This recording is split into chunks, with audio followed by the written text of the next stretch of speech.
कोई तो भी एक मैं जानता नहीं, जानी करके थे, जामोदकर साहब जानी, क्योंकि मैं कोई इतिहास का विद्यार्थी नहीं, मैं सिविल इंजीनियर हूँ, तो मुझे नहीं पता। तो उस आदमी ने गया और इतिहास ये कहता है कि बाबा साहब कोई पान नहीं खाते थे, सुपारी तो बिल्कुल नहीं, कुछ नहीं।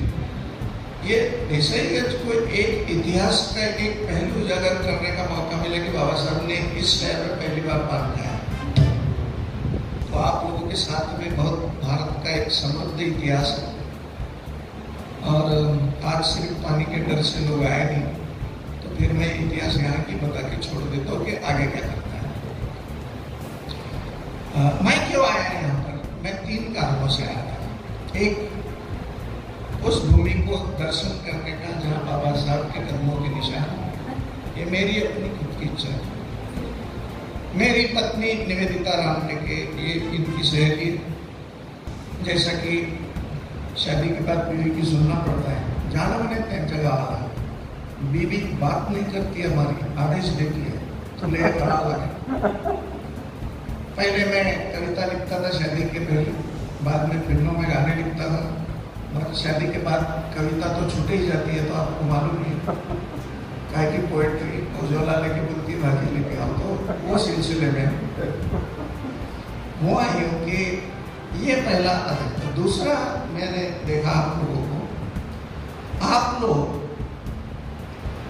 के बच्चे, हमने एक प्रयोग किया, मिसेस अंबाले आई थी वहां पर, कि ऐसा कौन सा बुद्ध के ध्यान में तुमसे पैगी का, तो मुझे लगता है कुलभूषण यू आर गोइंग ना, इनके लिए तालियां बजा दो, ये जा रहे हैं कल जा रहे हैं कुमार, और वो जयप्रकाश अंबाले साहब भी जा रहे हैं। और आज जो बाबा साहब के वजह से मैं यहाँ खड़ा हूँ, तो वो सिर्फ ध्यान देगा। तो मेरी ये रिक्वेस्ट है आप लोगों को, ध्यान क्या करता है? जागे हुए जड़ से सोए हुए चेतन की कहानी को आपको बताता है। जागा हुआ जड़ यानी इंसान, और सोया हुआ या चक्कर पत्थर। जब तुमको पहली बार तब पता चलता जब बुद्ध ये बोलते हैं कि अतही अतनो नाथ हो दे कोई ना तो परोसिया, दिखता है ऐसा कि इस दुनिया में कोई भगवान नहीं है। तुम बोलते हो लेकिन तुम्हारे अनुभूति के स्तर के ऊपर अभी उतरा नहीं है, तो सीख लो गहराई से ध्यान, तो तब पता चलेगा तुमको कि ध्यान के कारण व्यक्तित्व कितना बदलता है। पहले अभी तुम त्रिशरण बोलते हो, पंचशील बोलते हो, लेकिन पंचशील त्रिशरण ये सारी चीजें अनुभूति के स्तर के ऊपर आती है, ये ध्यान में। मैं व्यक्तिगत जीवन में शराब नहीं पीता, मटन चिकन नहीं खाता, और उसका श्रेय ध्यान को जाता है। नहीं तो मैं इंजीनियर, मुझे कोई कमी नहीं थी किसी बात की। ये दूसरी बात मैं आपको बताता हूँ। तीसरी बात, इस ध्यान की एकाग्रता को प्राप्त करके आप लोग, आपके बच्चे, आपको पता है वो मेरिट में और जीनियस आ सकते हैं। Do you know the fact that because of meditation your children can appear in the merit and they become genius?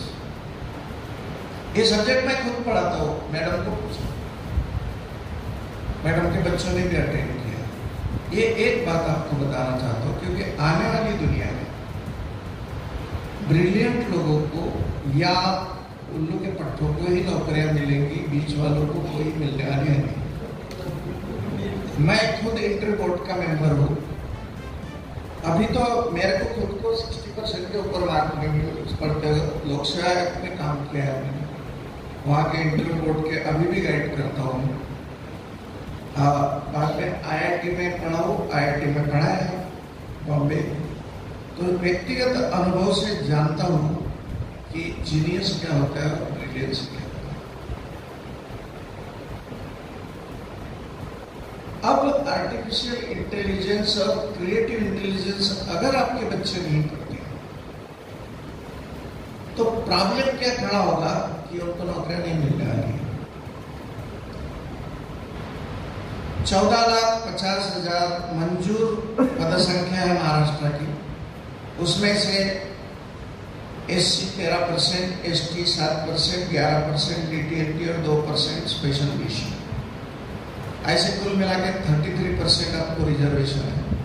और आपको ये पता होना चाहिए कि ये जो 4.5 लाख लोग हैं और फिर आपका बैकलॉग है, ये भरा नहीं जा रहा पिछले 10 साल। अभी हमें पुलिस ने नोटिस इशू किया, फिर भी मैं उनको बताता हूँ पुलिस वालों को कि आपको नोटिस देके कर क्या रहे हो? कॉन्ट्रैक्ट बेसिस पे नौकरियां भर रहे हो, शर्म नहीं आती सरकार? कॉन्ट्रैक्ट बेसिस या आउटसोर्सिंग। आपको ये पता होना चाहिए कि हम जो नौकरी करते हैं उसका आर्टिकल 309 बाबा साहब ने लिखा है। तो हमारी जिम्मेदारी होती है, अगर ये आर्टिकल 309 के अंडर में बाकी इन लोगों की कोई जिम्मेदारी नहीं है। अग्निवीर जैसे नौकरी करेंगे और 4 साल के बाद बेकार हो जाएंगे, ऐसे हाल बना के रखे इस देश में। तो आपको आर्थिक संघर्ष और आपको एजुकेशनल संघर्ष से दोनों करना। न्यू एजुकेशन पॉलिसी में मैं उस बॉडी पे काम करता था, राष्ट्रीय शैक्षणिक दौर। मैं इंजीनियर हुआ, सिविल इंजीनियर। सिविल इंजीनियरिंग छोड़ के सारे धंधे करता। मुझे सरकार ने तकलीफ दिया, मेरी अपॉइंटमेंट हुई सुप्रीम कोर्ट में। और अभी मैं सुप्रीम कोर्ट के वकीलों को पढ़ाता हूँ कि कॉन्स्टिट्यूशन का इंटरप्रिटेशन कैसे करना। 15 साल से। अरुण जेटली का नाम सुना होगा आपने, बीजेपी के बहुत बड़े वकील थे। मेरे अगेंस्ट को अपीयर हुए सुप्रीम कोर्ट में, मैं इंटरवेनर था, जस्टिस बालकृष्ण। तो सुप्रीम कोर्ट में मेरे बारे में कंप्लेन किया गया कि this gentleman is misguiding to the Supreme Court of India and they have violated the 50% limit let down by Supreme Court. Arun Jaitley भी बोला आगे इसमें। चीफ जस्टिस ने कहा कि हु इज द इंटरवेनर, उनको बुलाए। मैं वहीं था, मेरी एडवोकेट थी इंदिरा जैसी। अब तू ही बोल बोली, आपने नाम सुना होगा पद्मश्री। मैंने कहा my lord, we have not violated any limit of the Supreme Court, therefore reservation and reservation in promotion should be granted to scheduled caste, scheduled tribe and OBC and detail. तो बोले आर यू श्योर? मैंने yes I can get 33% है इन लोगों का, 50% के अंदर है। Chief justice ने अलाउ किया, मैं जीत गया। अब सुप्रीम कोर्ट के कॉरिडोर है, आपने अगर सुप्रीम कोर्ट देखा होगा तो मेरे साथ बार एसोसिएशन ऑफ इंडिया के सुप्रीम कोर्ट के चेयरमैन थे तारिक साहब, और हम हंसते हुए बाहर निकल रहे थे। जेटली मेरे आ गया, बोले जेंटलमैन तुमने कहाँ से PhD किया लॉ में? मैं तो सिविल इंजीनियर हूँ, मुझे कुछ नहीं मालूम लॉ, लेकिन हारने के चांसेस नहीं होते। आज 5-7 साल से मैंने सुप्रीम कोर्ट को रोक के रखा तुम्हारे अगेंस्ट डिसीजन लेने के लिए। कई जज आए, कई जज गए। अब तुम्हारे लिए एक जज आने वाले हैं जिनके सामने हम बात करेंगे, उनका नाम है गवई साहब। नाम तो सुना है उनका? हम लोग आर्ग्यू करने वाले हैं उनके सामने। 2017 पासून आता 25 साल। क्या आपको लगता है कि जो सुप्रीम कोर्ट तुमको लगता है कि न्याय देता है? मुझे नहीं लगता है। I don't believe, that is my experience. Why? पहले जब चंद्रचूड़ साहब आए तो मुझे लगा कि ये कानून को न्याय तक पहुंचाएंगे। फिर इन्होंने एक जजमेंट दिया इलेक्टोरल बॉन्ड का। हम लोग तो वहीं पढ़े रहते हैं सुप्रीम कोर्ट। वो जजमेंट अगर आप ठीक से पढ़ो तो इलेक्टोरल बॉन्ड में उन्होंने कहा कि जो इलेक्टोरल बॉन्ड से पार्टियां पैसे लेती हो गलत है, लेकिन ये नहीं कहा जिन्होंने गलती किया उसको पकड़ के जेल में डाल। ये बताते हैं हम लोगों को कि ये गलत है, लेकिन जो गलती करते हैं उसको पनिशमेंट नहीं देते। यही भारतीय न्याय है। म्हणून आमचे पूर्वज म्हणायचे तुम्ही कोर्टात जाऊ नका, कोर्टात न्याय मिळत नाही त्याचे कारण आहे। करोड़ कोर्ट केसेस इंडिया में पेंडिंग है। हम बोलेंगे नहीं? जरूर बोलेंगे। इसमें कोई सर्विसुअल वायलेट नहीं होता। सवाल यह है कि तुम जानबूझ के शेड्यूल कास्ट, शेड्यूल ट्राइब और ओबीसी को न्याय क्यों नहीं देते?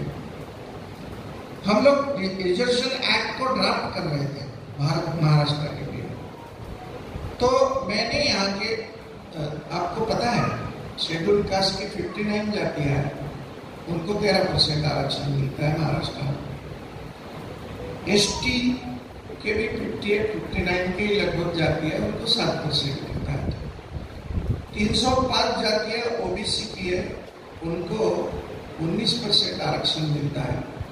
आज महाराष्ट्र में एक भी ओबीसी को पूछो कि 19% आले तो ज्यादा नहीं, जबकि उनका ओरिजिनल आरक्षण है 52%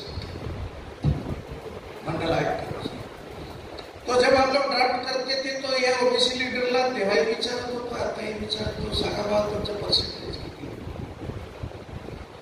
अब आपको मालूम है कि बाबा साहब ने उनके लिए ये कोशिश की थी कि ओबीसी को भी आरक्षण लागू हो, बाद में मंडल आयुक्त आपको मालूम है। होता ऐसा है कि आपने कबूल करना चाहिए 3-4 बातें।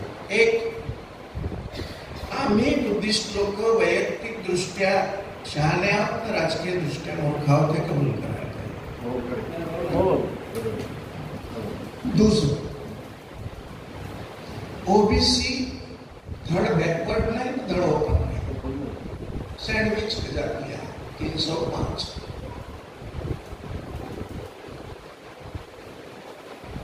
बॉम्बे में जब फुले फिल्म रिलीज हुई तो मुझे वहां से मैसेज आया, क्योंकि मैं फिल्म इंडस्ट्री में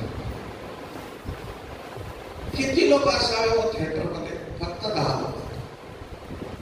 अपील फुले, जिसके ऊपर इतना बड़ा वादन हो गया, 10।